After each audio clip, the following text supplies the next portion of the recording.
कविता baby आप लोगों के बीच बहुत ही प्यारा सा सुंदर सा भाव भरी एक छोटी सी कजरी गीत लेकर आई हूँ। और कजरी गीत है शिव जी के सामने जो है सिया जी गौरा जी का चरण पूजते हैं और गौरा जी आशीष कैसे देती हैं। आप लोग आइए सुनिए, हमारी आवाज़ में कैसी लगी और एक प्यारा प्यारा सा कमेंट कीजिएगा, मनोबल बढ़ाइएगा। आप लोगों से साबिने निवेदन है, अगर चैनल और हमारी गीत हमारी आवाज़ आपको पसंद आती है तो चैनल को लाइक सब्सक्राइब शेयर करके आगे बढ़ाने की कृपा कीजिएगा।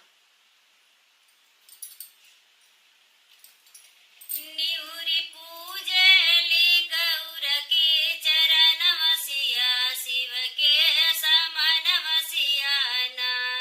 निहुरी पूजे ली गौर के चरण वसिया शिव के समान वसिया ना।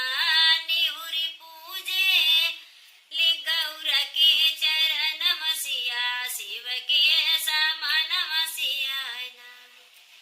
गौरा देली आशीष जिया लाखों बरिस गौरा देली आशीष जिया लाखों बरिस गौरा देली आशीष जिया लाखों बरिस बनल रहे तोहर नैहर ससुर बसिया शिव के समान बसिया ना।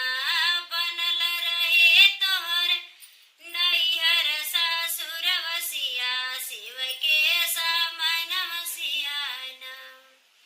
निहुरी पूजली गौर के चरण बसिया शिव के समान बसिया ना।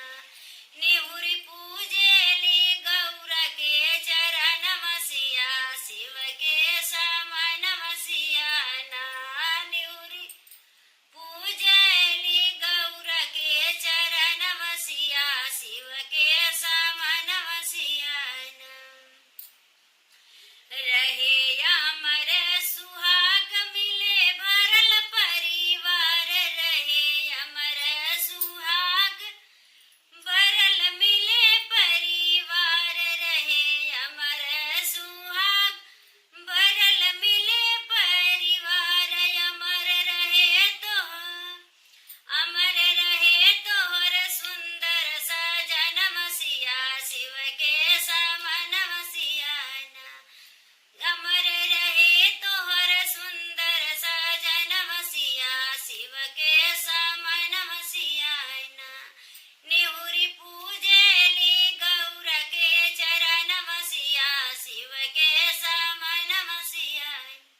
निहुरी पूजली शिव गौर के चरण मसिया शिव के समान मसिया ना। सासु पाऊ कौशल